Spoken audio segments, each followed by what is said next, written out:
Bom, pessoal, então voltando, nós estamos tratando agora do artigo 11, que vai trazer para nós ali as regras em relação à constituição de pessoas jurídicas no Brasil, ok? Então, pessoas jurídicas estrangeiras no Brasil. Então, como já dito, o artigo 11 diz que, o parágrafo primeiro diz que não serão constituídas no Brasil filiais de empresas estrangeiras se não forem aprovados os atos constitutivos dessa empresa pelo governo brasileiro, ok? Seguindo o parágrafo segundo, diz que os governos estrangeiros, eles, bem como as organizações de qualquer natureza, que eles tenham constituído, dirijam ou ajam investir nas funções públicas, não poderão adquirir no Brasil bens imóveis ou suscetíveis de desapropriação. Ou seja, o governo brasileiro, o governo estrangeiro não pode comprar imóveis no Brasil, ok? O governo estrangeiro não pode comprar imóveis no Brasil para fins de empresa. Então, imagina uma empresa estatal italiana.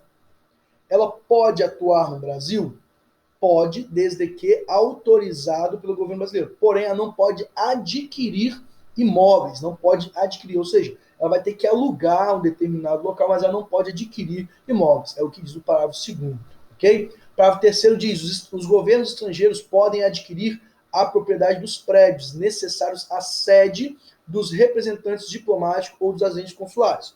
Ou seja, o parágrafo segundo diz então que as empresas reguladas por governos estrangeiros não podem adquirir patrimônio no Brasil.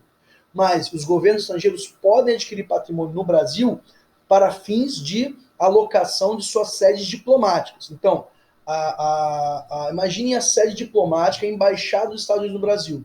Aquele prédio da embaixada dos Estados Unidos no Brasil pode ser adquirido, porque para fins diplomáticos. Agora, o que o parágrafo 2º do artigo 11 veda é a aquisição de bens no Brasil, de bens imóveis no Brasil, para fins de implantação de empresas estrangeiras no Brasil. Perfeito?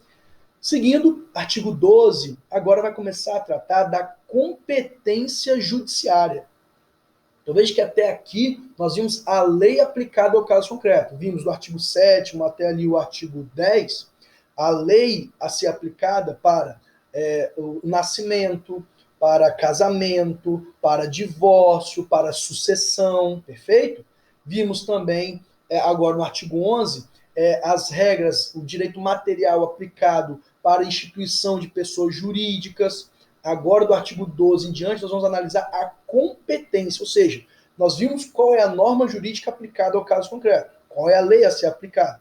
Agora, o artigo 12 vai dizer para nós qual é o juiz, qual é a autoridade judiciária competente para julgar. O artigo 12 diz: é competente a autoridade judiciária brasileira quando for o réu domiciliado no Brasil ou aqui tiver que ser cumprida a obrigação. Então, sempre que o requerido, né, o requerido numa ação judicial for domiciliado no Brasil, a competência é da Justiça brasileira. Então imagine que foi firmado um contrato de uma empresa brasileira com uma empresa italiana e houve um descumprimento contratual. A empresa italiana vai ter que ajuizar uma ação contra a empresa brasileira. Essa ação vai ser ajuizada aqui no Brasil, porque o artigo 12 diz que é competente ao domicílio do requerido, do réu, perfeito? Além disso, exceto se o contrato firmado entre essas duas empresas tiver uma eleição de foro. Imagine que esse contrato tem como eleição de foro a Itália, um determinado estado da Itália. Logo, em razão da eleição, da cláusula de eleição de foro, será então ajuizada essa ação na Itália. Mas, caso contrário, observa-se que o artigo 12, perfeito? E também, do mesmo modo, quando for localizado o requerido ou quando a obrigação tiver que ser cumprida no Brasil. Então, imagine que é firmado um contrato de uma empresa brasileira com uma empresa alemã. Esse contrato ele é firmado na Alemanha, ok? Porém, a obrigação tem que ser prestada no Brasil. Então, imagina uma empresa brasileira que se compromete a oferecer peças automobilísticas para uma empresa alemã situada no Brasil. A obrigação de fazer, o cumprimento dessa obrigação, ela será feita onde? No Brasil. Logo, deverá ser ajuizada a ação aqui no Brasil, ok? Parágrafo 1º do artigo 12 diz: só a autoridade judiciária brasileira compete conhecer das ações relativas a imóveis situados no Brasil. Então, pessoal, imóveis localizados no Brasil, situados no Brasil, competência exclusiva da a autoridade judiciária brasileira. Então, imagine um alemão que tem imóveis na Alemanha e no Brasil, ok? Então, todos os imóveis localizados no Brasil deverá ser observado, então, para fins de aquisição, compra e venda, observada a lei brasileira. Seguindo, o parágrafo 2º diz: a autoridade judiciária brasileira cumprirá, concedido o exequatur e segundo a forma estabelecida pela lei brasileira, as diligências deprecadas por autoridades estrangeiras competentes, observando a lei desta, quanto ao objeto da diligência. Então, a autoridade brasileira ela vai cumprir, então, cartas de exequatur, ou seja, de execução, expedidas por autoridade brasileira. Então, imagine que uma autoridade estrangeira. Então, imagine que uma autoridade estrangeira envia uma carta precatória para o Brasil, determinando, por exemplo, em um processo que tramita em outro país, a oitiva de uma testemunha. Então, imagine que eu tenho um processo ocorrendo na Itália e tem uma testemunha localizada no Brasil. O juiz da Itália manda uma carta para o Brasil, aqui uma carta deprecada, para que o juiz brasileiro, de acordo com as formalidades da lei, de acordo com as formalidades locais, chame essa testemunha e faça a pergunta, enfim, de acordo com o que determina a lei italiana. Faça, então, as perguntas necessárias para dirimir a questão que está sendo discutida no outro país, ok? Seguindo, ainda sobre processo judicial, o artigo 13 diz o seguinte: a prova dos fatos ocorridos em país estrangeiro rege-se pela lei que nele vigorar, quanto ao ônus e aos meios de produzir-se, não admitindo os tribunais brasileiros provas que a lei brasileira desconheça, ok? Então, a prova em relação a fatos ocorridos fora do Brasil, ela deve ser produzida de acordo com as normas que regulamentam aqueles fatos naquele país. E para serem introduzidas no Brasil, somente serão admitidas se a lei brasileira também admitir aquele meio de prova, ok? Então imagine que um país autoriza uma interceptação telefônica sem autorização como meio de prova.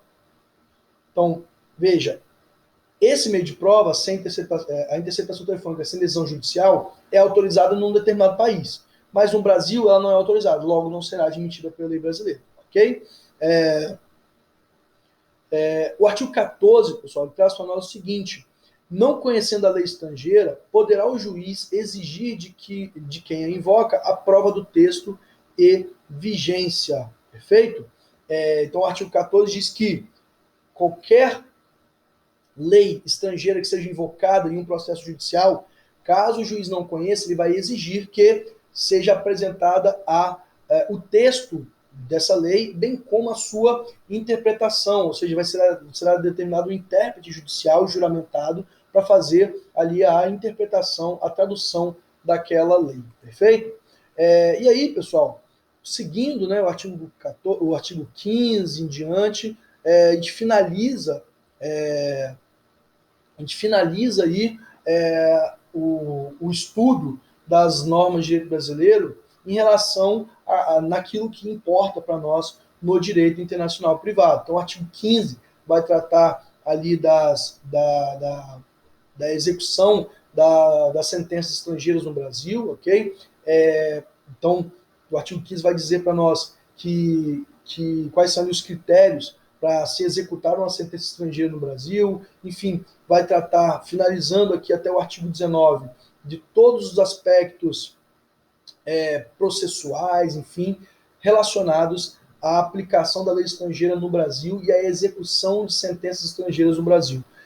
Em relação à execução de sentenças estrangeiras, nós já estudamos a execução em oportunidade anterior, e na próxima aula só vou vir, então, para a gente finalizar o procedimento, então, de execução das sentenças estrangeiras a partir daquilo que a jurisprudência entende, dos regimentos internos dos tribunais, perfeito? Então, pessoal, para a aula de hoje, então, leiam a Lei de Introdução às Normas de Direito Brasileiro, especialmente do artigo 7º ao artigo 19, para que a gente possa, então, ter uma compreensão melhor do conteúdo e uma assimilação melhor daquilo que foi proposto para a aula de hoje, perfeito?